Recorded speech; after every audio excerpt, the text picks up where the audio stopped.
Mr. President, The senator from Iowa. you might wonder how this senator from Iowa gets involved in issues of foster youth. 30 years ago, I hired a staffer from Urbandale, Iowa, by the name of Sarah Gazarek. Sarah now works for the First Lady in the White House on this issue of foster care. She was hired by me to work on banking and education issues, but she came to me one day and said, I've been adopted by my parents, and there's a lot of things wrong with the foster care system in the United States. So she said to me, do you care if I work on that issue as well as the other issues you hired me to work on? So that's the story behind my being involved with foster care issues. You learn to listen to these kids that go from home to home maybe 3 times a year and change schools 3 times a year. And if you listen to them, they say, I'd like to have a mom and dad. I'd like to have a permanent home. And that touches your heart. The need to support children in America who want a mom and dad is more important now than it was even 30 years ago. In 2025, there was an increase in the number of children that entered and were in foster care compared to 2024. Now, that increase is not the case in each and every state.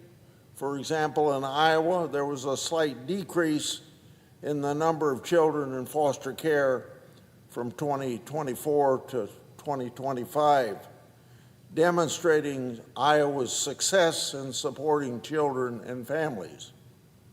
Now, at the federal level, I'm committed to exploring policy solutions that improve long-term outcomes for children in foster care. So the bill that I'm introducing, the bipartisan bill that goes by the title of Recruiting Families Using Data Act, modifies decades-old federal requirements and empowers states to develop family partnership plans that incorporate best practices with quality data. By integrating quality data and best practices, states are better equipped to address the needs of children in their care. Additionally, today, I'm releasing a discussion draft of legislation to support older youth in foster care. I do that by providing an opportunity for states to expand on services that help these young people achieve independence. My draft legislation would also require the Government Accountability Office to study the funding formulas used to allocate federal funds to states as part of the John H. Chafee Foster Care Program for Successful Transition to Adulthood. That is a long name for a program written 25 or 30 years ago by former Senator Chafee of Rhode Island, who was also very much interested in this issue. In January of 2025, the General Accounting or Government Accounting Office published a report that studied how states use the Chafee program to support older foster youth transitioning out of foster care, which is natural when they reach a certain age. Sometimes it's 18, sometimes it might be a little bit older. And aging out of foster care is a traumatic time for these kids. I asked for this report after it was brought to my attention that Chafee dollars were being returned while also hearing that not all eligible youth were being served by the program. As co-founder and co-chair of the Senate Caucus on Foster Youth, I continually hear of the challenges that foster youth face as they approach adulthood and how they can be better supported. By the way, I would like to thank Senator Lujan of New Mexico for his co-chairing this committee with me, so it's a very bipartisan effort.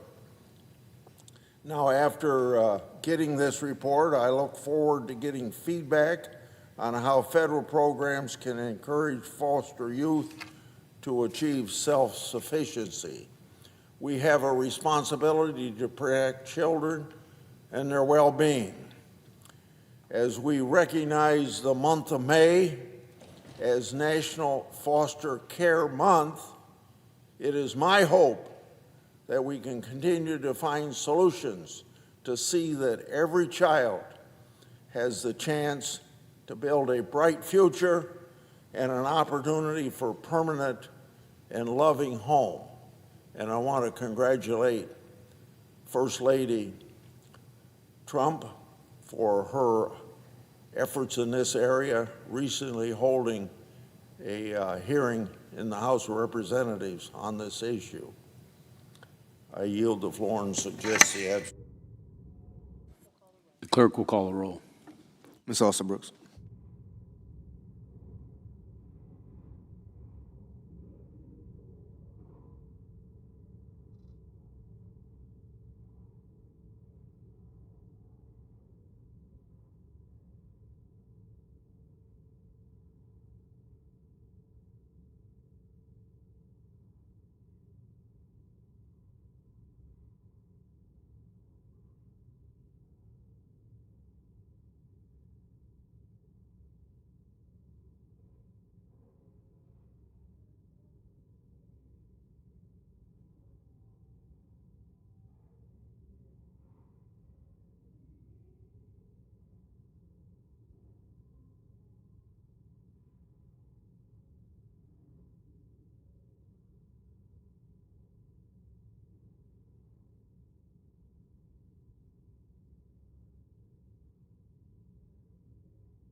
The Majority Leader, President, I ask unanimous consent the quorum call be suspended. without objection. Mr. President, yesterday marked 500 days of the Republican majority here in the United States Senate. And what a busy 500 days it has been. We've taken close to 800 votes since last January, confirmed just under 500 nominees to posts across the federal government and judiciary. And we've passed bills out of the Senate and into law to make life better for the American people. Mr. President, when Republicans took over last year, we set out to address cost of living issues and put more money in Americans' pockets. We lifted costly Biden-era regulations from rules that would have driven up the cost of household appliances to rules that would have forced Americans into expensive electric vehicles. At the start of this year, we took action to drive down the cost of prescription drugs at the pharmacy counter. And in March, the Senate passed the 21st Century Road to Housing Act, a bill that cuts red tape that has prevented the construction of new housing and kept too many Americans waiting to realize the American dream of home ownership. I'm proud of the broad bipartisan support this bill received here in the Senate, and I hope these common sense reforms will make it to the President's desk in short order. Mr. President, lifting costly regulations and taking action to lower the cost of prescriptions and housing are significant actions. But what I consider to be the most consequential action, not just of this majority, but of my entire time in the Senate, is the working families tax cuts. And I say most consequential, Mr. President, because of the permanent tax relief Republicans delivered in this bill. Tax relief that puts more money in hardworking Americans' pockets. That was the centerpiece of this bill. And a whole lot of Americans saw that last month when they filed their tax returns and saw a significantly higher refund. Hardworking Americans were able to take advantage of permanently lower tax rates, an increased standard deduction, and the $2,200 child tax credit. 6 million workers deducted income from tips. 25 million workers took advantage of no tax on overtime. And 30 million seniors were able to reduce their tax burden with the $6,000 senior deduction created by this bill. Mr. President, the working families tax cuts lets hardworking people keep more of their hard-earned money. It also strengthens America's small businesses and family farms and ranches. Lower tax rates and the 199A small business deduction free up money for them to invest in their operations and their employees. Investment incentives like 100% bonus depreciation and immediate research and development expensing help them upgrade and innovate. And a lot of business owners, I should say, farmers and ranchers, breathed a sigh of relief when this bill passed because it protects them from a potentially devastating death tax bill, not to mention the costly estate planning expenses that come along with this tax. Mr. President, these measures are part of Republicans' focus on strengthening America's economy. And an important part of that is strengthening our agriculture economy. Mr. President, America's farms and ranches have faced some serious headwinds lately. Higher input costs, depressed commodity prices, higher interest rates, and natural disasters and disease are just some of the challenges ag producers have faced in recent years. So Republicans set out to deliver some much-needed relief to the ag sector. In the working families tax cuts, we made lasting reforms to strengthen the farm safety net. Thanks to this bill, reference prices for commodity programs more closely reflect the actual cost, or actual market, I should say, conditions farmers are dealing with. We bolstered crop insurance, and we improved the livestock indemnity program and livestock forage disaster program to help ranchers and other livestock producers through challenging times. But, Mr. President, we still have more to do to strengthen the agricultural economy. Senators Bozeman and Hoeven are working on a farm relief package to address the challenges facing farmers right now. Allowing the year-round sale of E15 fuel is another priority. Year-round E15 is something that helps not only the ag economy, but the overall economy by reducing fuel costs and allowing for more homegrown energy. The House has passed a bill to allow year-round E15, and we'll be having discussions on how to accomplish that goal in the Senate in the near future. Mr. President, Republicans have also made it a priority to combat waste, fraud, and abuse in the federal government. The Working Families Tax Cuts included a number of reforms to focus federal dollars on those most in need, guard against abuse of taxpayer funds, and hold states accountable for the federal funding that they receive. New measures in the law prevent non-citizens from receiving federal health care and nutrition benefits and refocus those programs on serving American citizens. The law requires states to be good stewards of federal programs like Medicaid and nutrition assistance, and it takes aim at duplicative enrollment in federal health care programs, which CMS estimates cost taxpayers as much as $14 billion per year. Earlier this year, President Trump signed into law Senator Kennedy's bill that helps prevent the payment of federal benefits to deceased individuals. And after revelations of widespread fraud in the state of Minnesota at the end of last year, we confirmed the first ever Assistant Attorney General for National Fraud Enforcement. Then there are our actions to ensure Washington is a better steward of taxpayer dollars. The Working Families Tax Cuts prevented Americans' tax dollars from funding big abortion providers for 1 year. And last summer, Republicans passed a rescissions package that targeted funding that had gone to some egregious misuses of taxpayer dollars, like a pride parade in Lesotho and promoting vegan food in Zambia. And we continue to work to ensure that taxpayer dollars are not being wasted. Mr. President, I said at the outset of this Congress that I wanted to restore regular order consideration of appropriation bills. And we were largely able to accomplish that goal even after Democrats tried to derail the process with the longest government shutdown in history this past fall. This year, we were able to pass 11 of the 12 full appropriations bills into law. And many of those bills actually spent less money than if we had just put spending on autopilot through a continuing resolution. Mr. President, the only reason we haven't passed 12 out of 12 full appropriations bills this year is that our Democrat colleagues apparently don't believe in securing our nation's borders. Their refusal to provide even $1 for the Border Patrol in this year's DHS funding bill is ample evidence of that. Republicans most certainly believe in border security. In fact, addressing the dangerous situation at our southern border was one of our top priorities when we took over last year. The first bill we passed was the Laken-Riley Act to ensure that illegal immigrants who have committed certain crimes are not allowed back on our streets. We passed the Halt Fentanyl Act to give law enforcement the tools it needs to go after this deadly poison, much of which flows across our southern border. And the Working Families Tax Cuts made a generational investment in border security. And we're seeing the results of that investment and the Trump administration's actions at the border. Encounters at our southern border have dropped dramatically, and for the past 12 months, not a single illegal immigrant has been released into the United States. Democrats are clearly trying to undo that progress, but Republicans won't let that happen. As soon as this week, we will take up a bill to fully fund Border Patrol and Immigration and Customs Enforcement for the remainder of the Trump administration and ensure the Democrats cannot put our nation's security in jeopardy by defunding law enforcement. Mr. President, I mentioned earlier that we've confirmed almost 500 civilian nominees since last January, and that's been in the face of a historic level of obstruction from Democrats.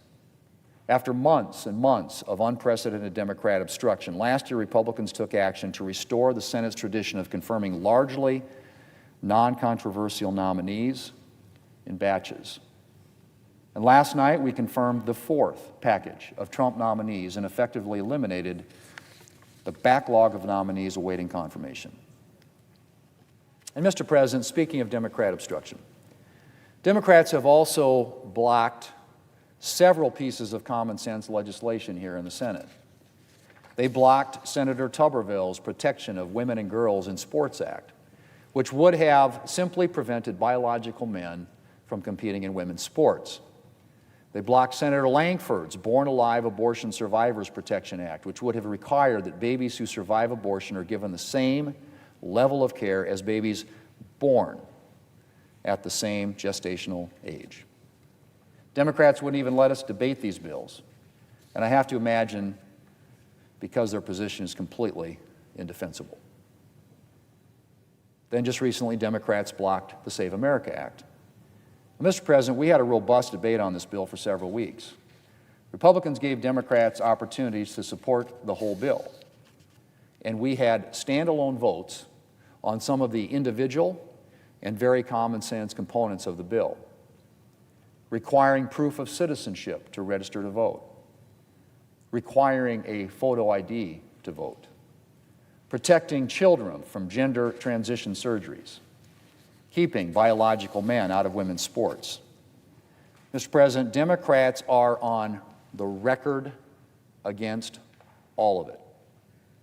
And we'll be sure the American people know that Democrats are blocking common sense policies that have broad support from the American people. Mr. President, I've mentioned a number of accomplishments this morning, but there's more work to be done. Last week, the Banking Committee advanced the Clarity Act, a market structure bill for cryptocurrencies that builds on the Genius Act that became law last year and which was the first ever crypto bill passed into law. I expect the Senate will also take action on an artificial intelligence bill this year that builds on the AI framework the White House has put out.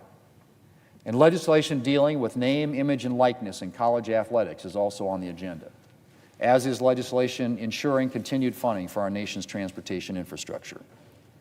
In the near term, we will also need to extend FISA and ensure that this critical national security program does not go dark. And we will soon begin work on the FY 2027 National Defense Authorization Act, which will continue Republicans' efforts to modernize America's military. And of course, we will continue to prioritize efforts to make life easier for hardworking Americans. Mr. President, 500 days ago, Republicans had a long to-do list.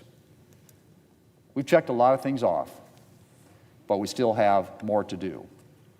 And we're not about to take our foot off the gas. Mr. President, I yield the floor. And I'd suggest the absence of quorum. The clerk will call the roll. Ms. Alsop-Brooks.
Ask unanimous consent the quorum be dispensed with.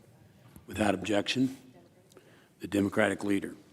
Mr. President, Donald Trump looks at the federal government and sees one thing: a cash register full of Americans' money, and he keeps trying to ring himself up. Nearly $2 billion for his MAGA slush fund, $1 billion more for his gilded ballroom, and not one serious plan to lower costs for families forced to pay the bill. This week, Trump showed us again exactly what his presidency is about: not helping Americans, not lowering costs, not making life easier for working families, but finding new ways to turn taxpayer dollars into political payouts, personal perks, and vanity projects. Just look at this nearly $2 billion slush fund. Just look at it. It's enough to make you cringe. Trump settled with himself in his own lawsuit against his own government to funnel taxpayer money to his political allies, January 6th insurrectionists and far-right loyalists. Let me say that again. Donald Trump settled with himself in his own lawsuit. Have you ever heard of something like this? Against his own government, to take taxpayer dollars to his political allies, stuff it in their pockets, and for all we know, his pocket. Trump didn't bother making a deal with the devil. He just made a deal with himself to set up this MAGA slush fund. That's not justice. That's not law and order. That's corruption. Corruption in broad daylight. No disguise, no shame, no attempt to hide it. And this is the through line of the Trump presidency. If there's taxpayer money on the table, Donald Trump wants a big cut of it. Trump wants to fill his coffers. That's why he created this MAGA slush fund. That's why he keeps demanding taxpayers bankroll his billion-dollar ballroom. And it's why his family business always seems to be lurking around the business of government. Americans are working harder than ever just to make ends meet, while Donald Trump schemes to turn their tax dollars into personal payouts and vanity projects. And where are the Republicans here in the Senate and elsewhere? Are they going to stand up for the taxpayer? Or are they so afraid of Donald Trump that they'll let him raid the Treasury in broad daylight? The American people are watching, and they'll remember who fought to lower their costs and who helped Donald Trump line his pockets. And that brings me to the Republicans' reconciliation bill. While Americans are getting crushed by the cost of rent, groceries, gas, health care, child care, Senate Republicans have spent their time trying to salvage a plan to force taxpayers to fund Donald Trump's gilded ballroom. Democrats stopped Republicans' first attempt. Now Republicans have a choice. Republicans can drop this ballroom boondoggle because Democrats exposed it and the public saw it for exactly what it was.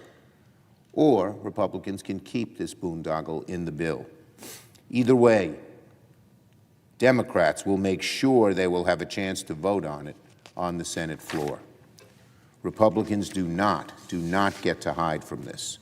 Americans can barely afford to keep a roof over their own heads. They should not be forced to pay for a golden roof over Trump's head. And to be very clear, I don't care if the Republicans ask for $1 billion, $1 million, or a single dollar. Every penny of taxpayer money for Donald Trump's vanity project is a penny too much. And Senate Democrats will fight to make sure not one penny of Americans' money is used for it. The ballroom is the perfect symbol of this Republican budget bill. Republicans focused on all the wrong things. This bill still pours tens of billions of dollars into Trump's masked agents, uncontrolled raids, unaccountable police forces. The Republican bill still does nothing to lower grocery costs, lower rent, lower gas prices, lower health care costs. That is the contrast.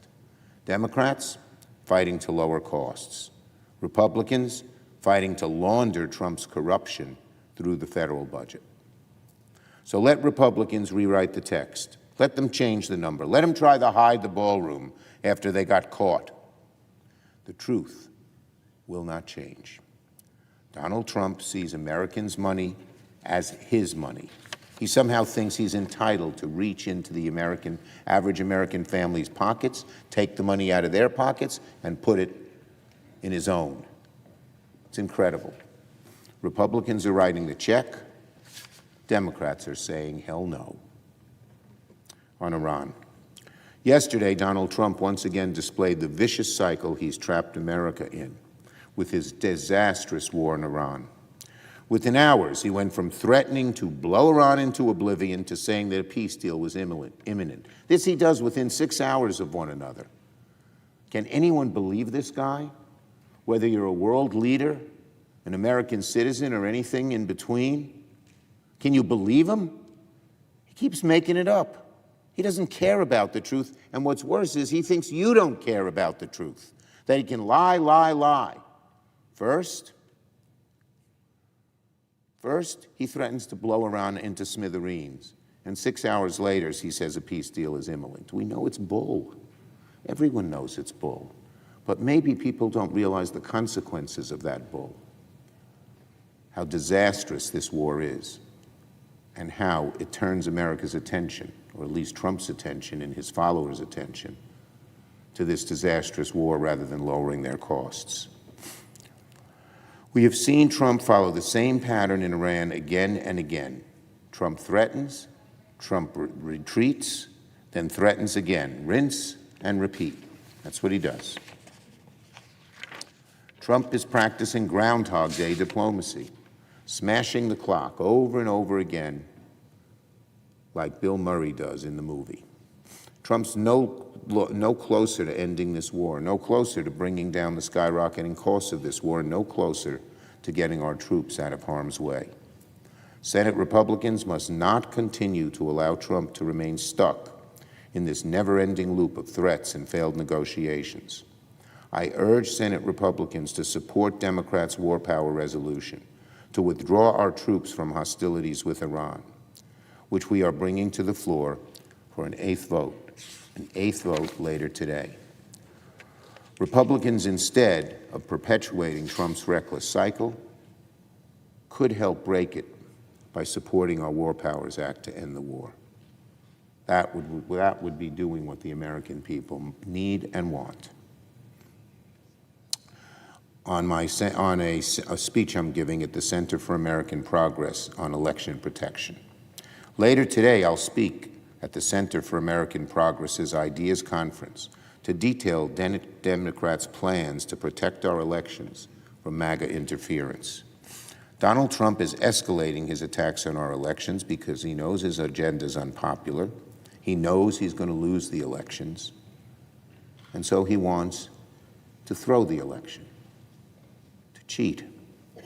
Senate Democrats are not waiting till after the damage is done. I am launching Senate Democrats' Election Protection Task Force to prevent, monitor, and challenge any malfeasance from Donald Trump and the far right before, during, and after our elections in November. Our task force is bringing together 11 senators and some of the sharpest election experts in the country, people like Mark Elias, Eric Holder, Vanita Gupta, Norm Eisen, Skye Perryman, and others, as well as a variety of election protection organizations to safeguard our democracy. I'm looking forward to detailing some of our task force's upcoming plans, and I encourage everyone to tune in.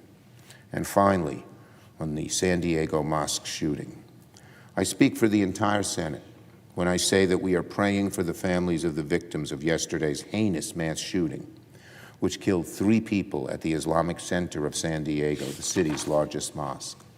One of the victims was a security guard and father of 8, Amin Abdullah, who was killed while preventing the gunman from entering the building. His heroic actions surely saved many lives and will always owe him and his family a debt of gratitude. In recent years, mosques, synagogues, churches, and other places of worship have increasingly become targets of discriminatory attacks. We each have a responsibility to condemn the type of Islamophobia we saw in San Diego yesterday, just as we have a duty to stamp out all forms of prejudice and bigotry in our society. No one in America should have to live in fear of hate crimes or gun violence, but so many do. And that is so wrong. Many of us live in fear in our places of worship, in our streets, in the grocery aisle, and we must stop this. Congress needs to come together to combat hate and to pass common sense gun reforms to prevent violent individuals from acting on that hate with such deadly efficiency. I yield the floor.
The Majority Whip. Thank you, Mr. President. I ask unanimous consent to waive the mandatory quorum call with respect to the Clarke nomination.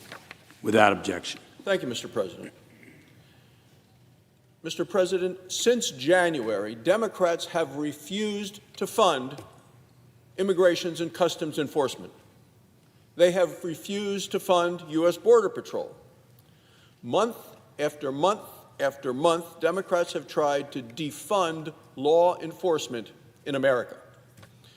When illegal immigrant criminals roam freely, our communities are less safe. Now, the Biden administration tried an open borders approach. From Fairfax County, Virginia to San Francisco, California, Democrat sanctuary cities all across America continue this dangerous and deadly experiment. Consider the families of Laken Riley, of Stephanie Minter, of Sheridan Gorman. These families are mourning the tragic loss of their loved ones, each murdered by an illegal immigrant criminal. It is time for Congress to fully fund Immigration and Customs Enforcement. ICE and Border Patrol keep our communities safe. They protect our country at great risk to themselves personally. The work they do is important, it is urgent, and it is necessary. And the results are undeniable. For the last 12 months, absolutely zero illegal immigrants have been released into our communities through the Biden Catch and Release program. Republicans are going to make sure that our Border Patrol is fully funded, all of it. This week, the Senate will vote on the Secure America Act. The Secure America Act will keep our nation strong, and it will keep our communities safe. The Secure America Act funds ICE and Border Patrol. It does it for 3 full years. It builds on the border security successes of the Laken Riley Act, the Halt Fentanyl Act, and the Working Families Tax Cuts Law. Most importantly, the Secure America Act guarantees Democrats cannot defund American security during the administration of President Trump. The Secure America Act also improves training for Secret Service agents. This prepares agents to counter the evolving threats that we face. It safeguards major national events and every American who attends them. This weekend is the Indianapolis 500. The World Cup is coming up. The 2028 Olympics Games are right around the corner. Americans from coast to coast will be safer when the Secure America Act becomes law. Every single Democrat here in the Senate opposes the Secure American Act. Senator Schumer vowed to fight it. He said he would use, quote, every tool in our arsenal. Why is he saying this? because Democrats believe in open borders. They are the party of open borders. They are the party of defund the police. Democrats' outright opposition to protecting the American people contrasts sharply with their own personal demands, which is opposite of what they want for the American people. Democrats are demanding more personal security for themselves, but not for the American people. Following the murder of a state representative last year, Senator Schumer complained. He said, "We need more protection. We need more money." Senator Chris Murphy of Connecticut warned that limited resources, he said, should not be the reason why an assassination of a member of Congress is successful. Do you know the amount of money the Democrats have demanded? $1 billion. $1 billion to protect themselves, but they vote against protecting our communities. Mr. President, it's wrong. Democrats are much more supportive of protecting themselves and illegal immigrant criminals than they are protecting the citizens of this great nation. The message from the Democrats is this: our nation's safety and security doesn't matter. My message is this: the safety and security of our citizens and our communities should be the #1 priority of everyone serving in the United States Senate. Republicans are going to stand up to protect American citizens. We will pass the Secure America Act, and we'll continue to keep American communities safe. Thank you, Mr. President, and I yield the floor.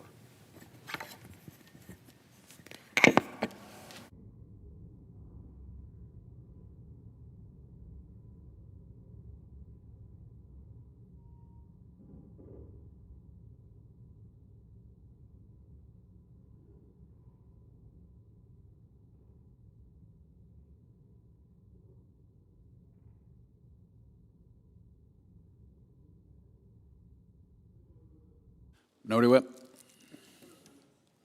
If you follow the United States Senate priority agenda, you're realizing that at this moment in time, we are in the midst of a national emergency.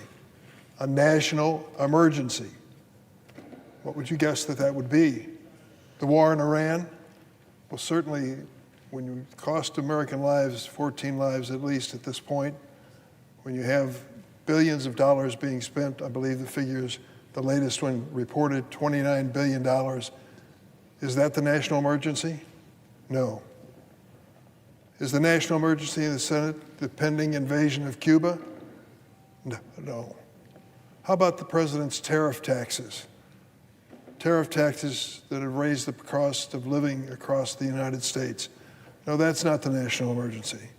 Gasoline prices, would that be a national emergency to the Senate leaders? It's $5.49 a gallon in Chicago last weekend, but that's not it. How about grocery prices, utility prices, rent prices, daycare prices? No, that's not on the Republican agenda as a national emergency. What is on the agenda, as far as the Senate is concerned, is the billionaire boondoggle ballroom. Ballroom. America desperately needs a new ballroom. And they're asking for $1 billion. $1 billion to build it. I thought the president promised that his golfing friends and business leaders were going to pay for this, not the taxpayers. Well, that's all changed. Mr. President, this weekend, the Senate parliamentarian ruled that funding the President Trump's personal pet project, his gold-plated ballroom, as currently written, cannot be included in the Republicans' partisan budget reconciliation bill before the Senate. To that I say, thank heavens. I distinctly recall the president's promise the American people were not going to pay for this ballroom. How quickly he retreated on his word and asked taxpayers to cough up $1 billion. Another broken promise. This ruling by the parliamentarian in response to a challenge brought by Senate Democrats is a win for the American people across the country. But don't kid yourself. Senate Republicans are already back to the drawing board for this ballroom emergency which we face, attempting to revise the provision so it can be included in the reconciliation bill. Americans continue to struggle with high prices at the grocery store and the gas station. Republicans have shown where their priorities lie, appeasing the president and writing him a blank check for a new ballroom. and a mass deportation campaign. This much we know. When President Trump has his way with his billion-dollar ballroom emergency project, there will continue to be no room in the Trump dance card for America's working families. President Trump's war of choice in Iran, as well as his continued tariffs, are squeezing American families hard in housing, groceries, and fuel costs and utility bills. Inflation has surged to 3.8%, the highest level since the pandemic, and it's outpacing wage growth. In Illinois, drivers are paying more than $5 a gallon for gas. As I mentioned last week, $5.49 a gallon in Chicago.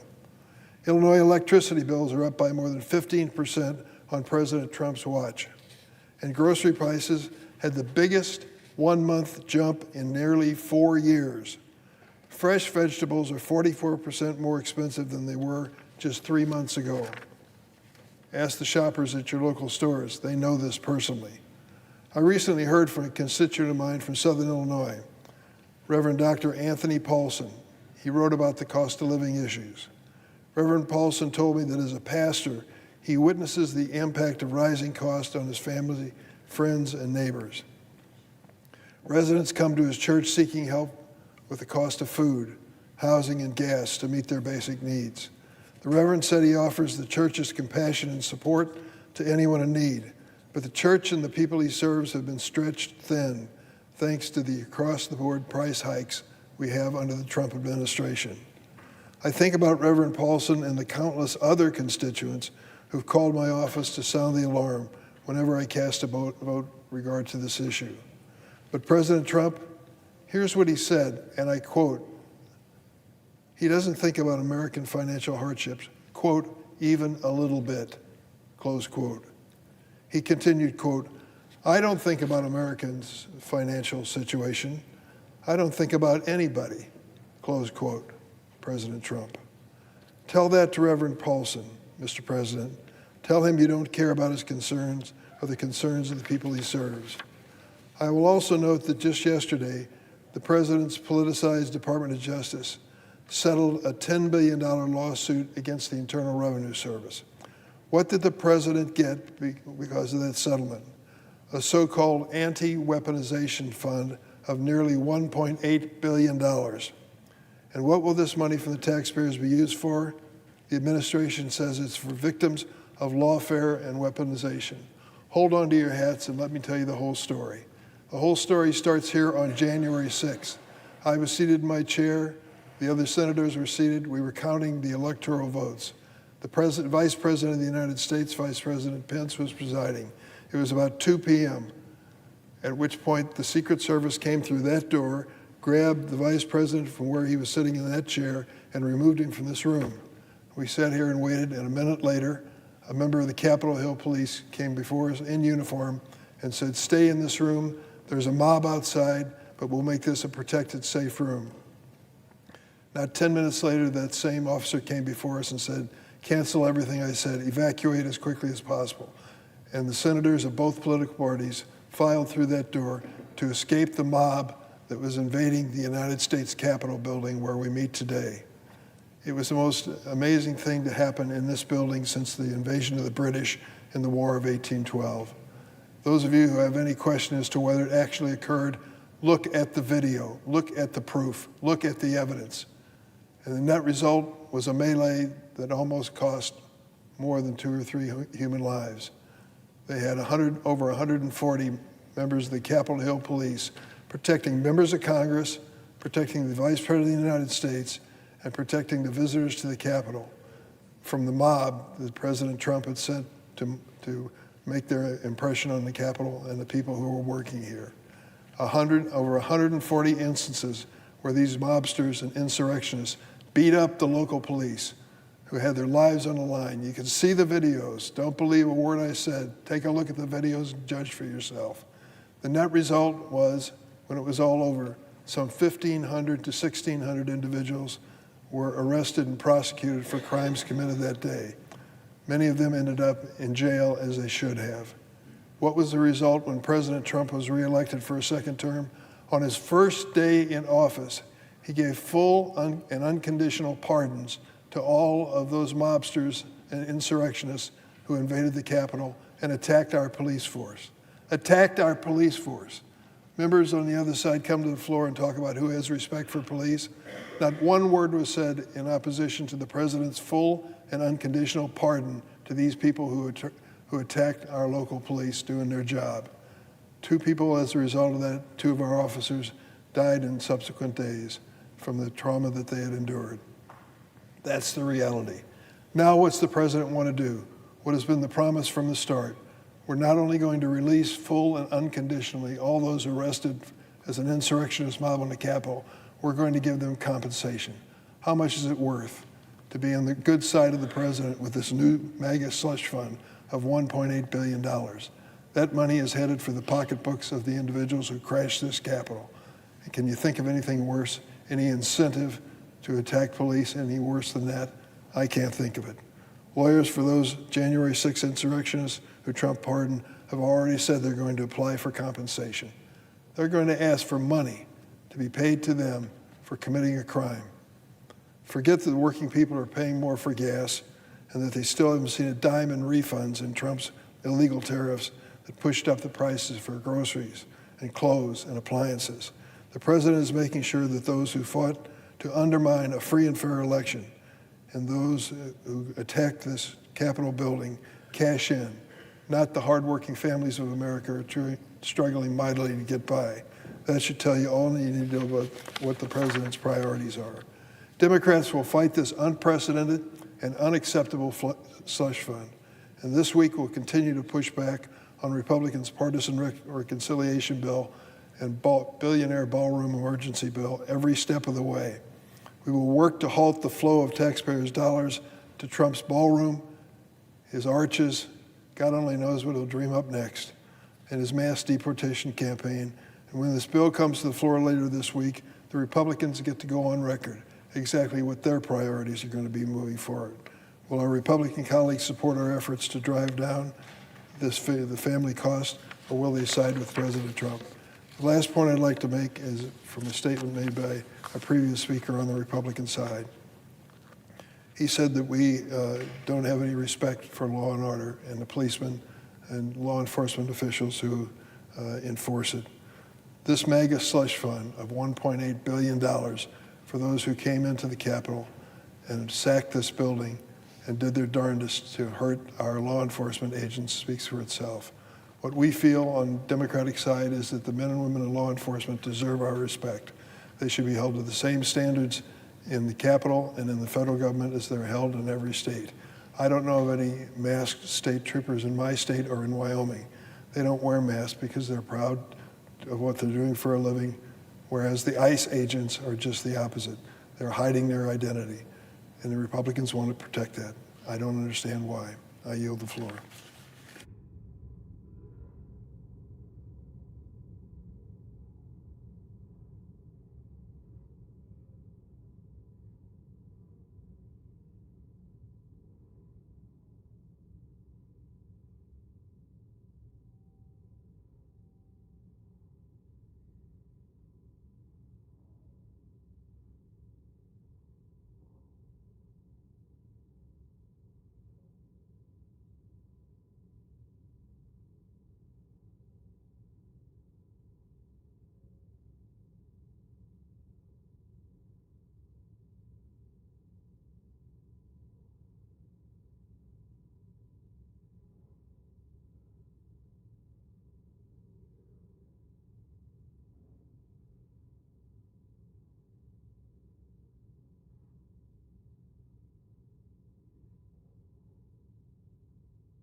Mr. President.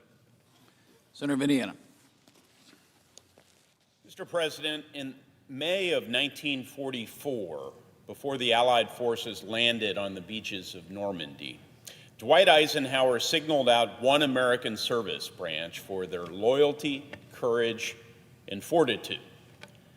When Operation Overlord was complete and victory won, he predicted, quote, "There's no organization, no organization that will share its credit more deservedly than the Merchant Marine. The Supreme Allied Commander was correct, but the credit he spoke of was never given to this service branch in proportion to the sacrifices made. After all, no branch suffered losses at a greater rate during the war. Not the Marines, not the Army or Coast Guard, not the Navy. Of the 243,000 merchant mariners who joined the fight, nearly 9,500 paid the ultimate price. As we prepare to observe Memorial Day this coming weekend, we remember the fallen sailors of the forgotten service, and we honor a young Hoosier who gave his life aboard one of its ships. Without the sacrifices of the Merchant Marine, America's military would be unable to win its war or to defend its people. In war, our civilian mariners and commercial vessels transport and supply our soldiers, sailors, and airmen. They're the critical link between the homeland and the front, the one that has made the difference between victory and defeat for 250 years. During the Revolution, they delivered the gunpowder the Continentals used to beat the British. In the War of 1812, they armed their clippers and sloops with cannons. They ran the enemy's blockades, and they brought clothes and guns to our troops. Throughout the Civil War, they carried coal, horses, and food to the Union soldiers along the Atlantic coast and on the Mississippi and Ohio rivers. Wherever our men and women in uniform have gone in the world to defend liberty, the Merchant Marine has followed in support. Whenever America's soldiers have raised our flag in victory, its mariners helped make the triumph possible. And they've always done this in the face of grave danger and at great cost. Commercial sailors were among the casualties in America's first naval battle at Machias off the coast of Maine. They were killed by the enemy's fire on the oceans and the Great Lakes. From the Republic's beginning, merchant mariners have died in every major conflict, including Vietnam and Korea, as well as operations enduring and Iraqi freedom. These civilians transport their cargo into war zones with minimal defense. Because of their vital mission, they're the target of and often sunk by warships and aircraft. In no conflict was the peril greater than World War II. They left from America's coast, they headed for the front, carrying the Sherman tanks and Mustang fighter planes, steel and lumber, bandages and antibiotics, mail from home, rations, and even chocolate. On board those ships were what was required to defeat the Axis and to make a soldier's life just a little bit less miserable while doing it. That is, they made it to their destination. 733 of America's merchant ships were sunk during the war. The Samuel Q. Brown was one of them. The tanker was on its way from New Orleans to Honolulu carrying 80,000 barrels of fuel when it was struck by a torpedo from a German submarine 100 miles south of Cuba. The ship erupted into fire. Its crew jumped overboard and swam to the lifeboats and rafts that they'd cut loose after the explosion. 2 men were lost. The rest watched as the U-boat launched another torpedo and sank the Samuel Q. Brown. After 13 hours afloat, a Navy patrol plane spotted their survivors who were eventually rescued. The 5 injured among them were transported to a hospital in Key West, Florida. All survived but one, a messman named Harold Dawson. He died on June 1st, 1942. Harold was 27 years old. He was from Princeton, Indiana. He came from a line of heroes. Members of the Dawson family fought in the Revolutionary War, the War of 1812, in the Civil War. No surprise then that he was active in the history club at Princeton High School before his graduation in 1932. He was well known and well liked in Princeton, a fixture at the downtown square where the local newspaper noted he was often seen at the front table in the local restaurant, the Alco. At the end of the 1930s, Harold relocated to Texas, where he found work in the oil industry and ended up as a messman on the Samuel Q. Brown, which was owned by the Tidewater Associated Oil Company. He'd served aboard 2 other ships before the Samuel Brown. Both were sunk after his transfer. The third one was fatal, his mother later said. It was during that ship's mission that he joined the list of Americans who have laid down their lives so that their countrymen could live in freedom. After his body was brought back to Indiana from Florida, Harold's mother was presented with the Mariner's Medal. This is the Merchant Marine's highest honor, and it's equivalent to the Purple Heart. Another honor arrived later to address the incredible losses of commercial vessels during the war.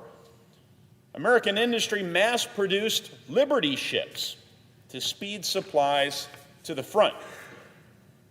In 1945, one of these Liberty ships, the SS Harold Dossett, was completed. Ultimately, it was the men aboard those Liberty ships who helped win the war. As Dwight Eisenhower said, the merchant mariners, quote, brought us the tools to finish the job. Their contribution to final victory will be long remembered, he said. A contribution that cost many lives. So let us not lose sight that Memorial Day is not just the beginning of summer. It's a solemn day when we honor and do what little we can to give thanks to the men and women who've died so we can remain free. It's also a time to keep the families of the fallen in our hearts and those serving in danger now in our prayers. And let us not forget to pay tribute to all of the lost. And one place we can do that is outside of the Gibson County Courthouse in Princeton, Indiana. You see, a monument there is inscribed with the names of local men who never came home from the world wars. Hoosiers, go there. And among the Marine soldiers and sailors, you will find a merchant mariner, Messman Harold Dossett. Never forget the debt we owe them all.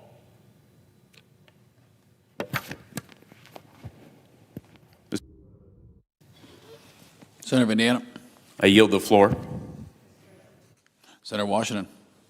Thank you, Mr. President. Mr. President, 26 years ago, almost to the day, I came here to the Senate floor to speak about a mom in Washington State and a member of my staff. Mary Glenn had come to Congress with Senator Feinstein a few years before to share the story of her son, Sean, who was tragically killed by gun violence, and to advocate for change.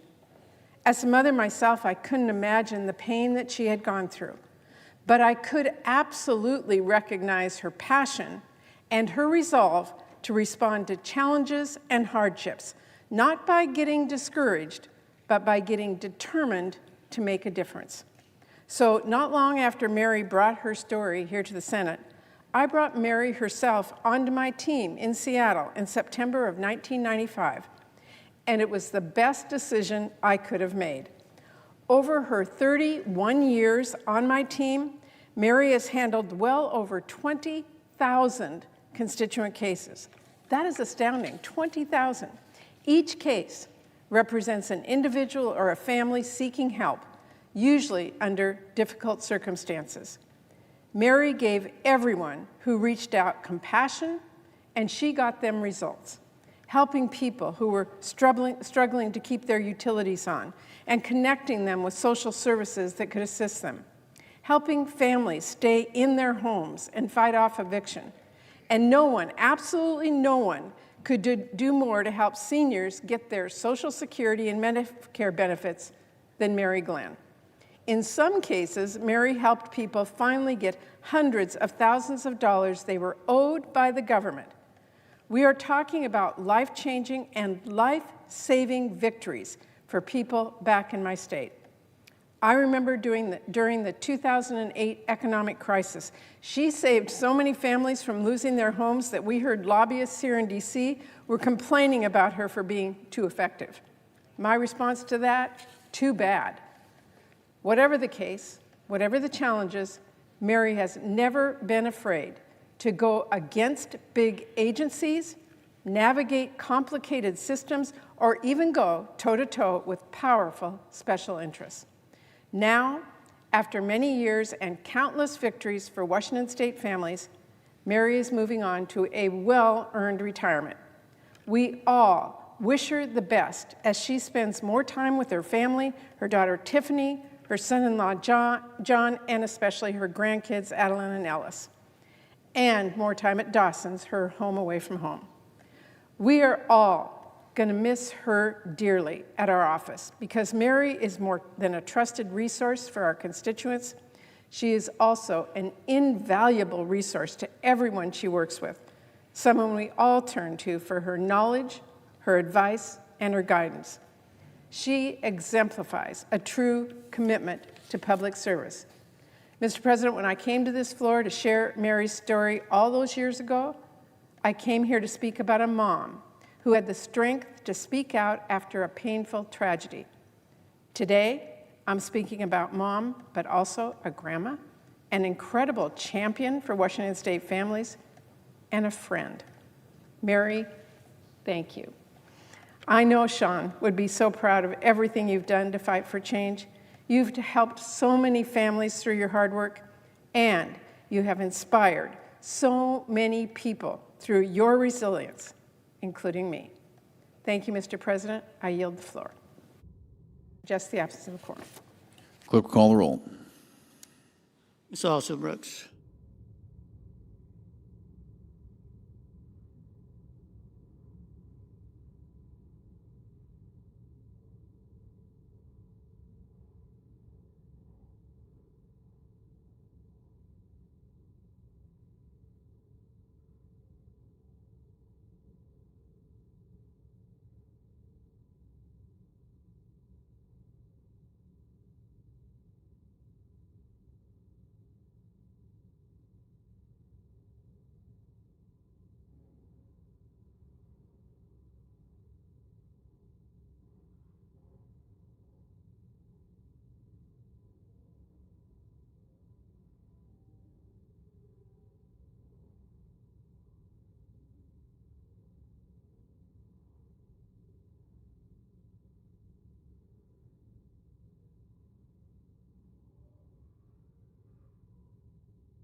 President.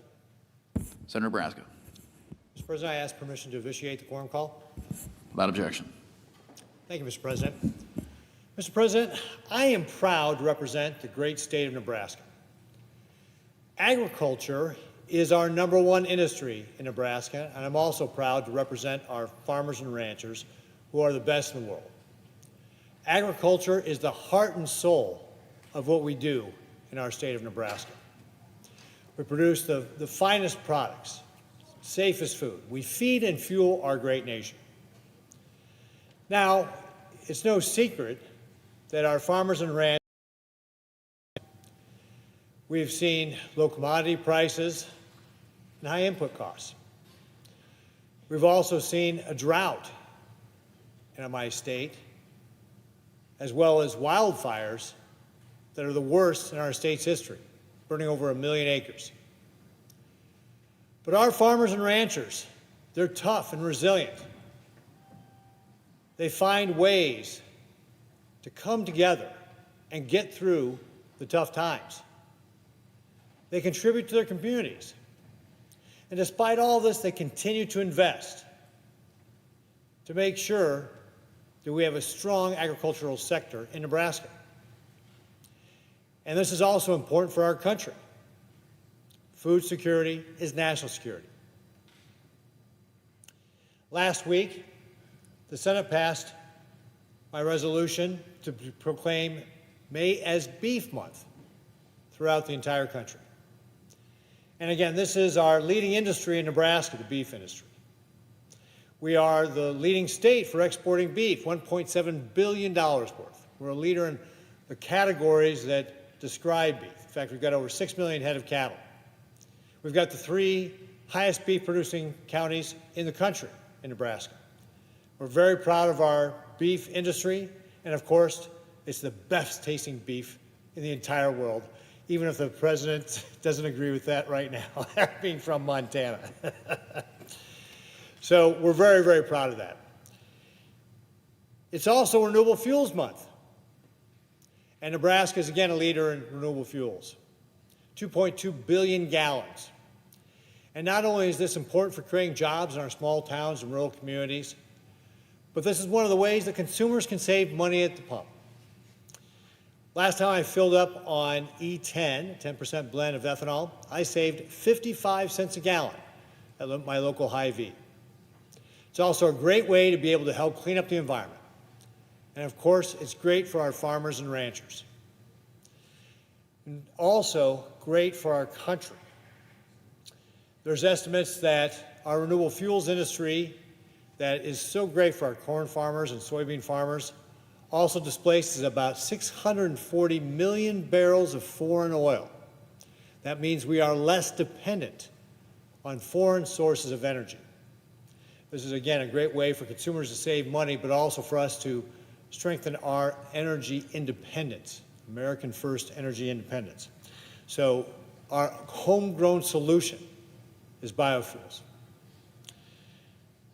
Now, at the summit last week, where President Trump was in Beijing, we heard good news with regard to potential additional purchases of American agricultural products.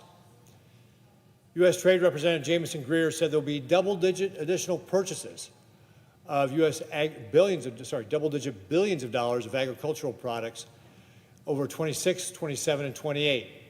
Maybe $17 billion in each of those years, and that's on top of the 25 million metric tons that Communist China has agreed to buy already last year in October. That certainly is good news for our farmers. What we need is to make sure that we hold Communist China accountable for those purchases. We need to recall that in the first Trump administration, they signed the Phase 1 trade deal with Communist China. But as soon as President Trump was out of office, China reneged on that deal. We've seen him capriciously turn away cargo ships of our corn. They've delisted our beef processors. Communist China, at the end of the day, is a bad trading partner. We need to make sure we hold them accountable for the commitments they make. And I expect this administration will do just that. They have a track record of doing that. In addition, we need to look at diversifying our export markets. That is why I am introducing the Market Act. The Market Act would instruct the U.S. Department of Agriculture and the U.S. Trade Representative to look at ways that we can mitigate our dependence on communist China, to look for new markets. Last year, in the Working Families Tax Cut, we put an additional $285 million, double the amount of money for trade promotion, to be able to find new markets for our farmers and ranchers. My Market Act would require USDA and the USTR to work together to look for new markets and to come back with a report to Congress on how we can further expand those and mitigate the risks by being dependent upon our adversaries like Communist China. Do we need to do something with regard to legislative action or regulatory action? This will help make sure that we continue to be able to expand the trade that is so important for our agricultural states like Nebraska.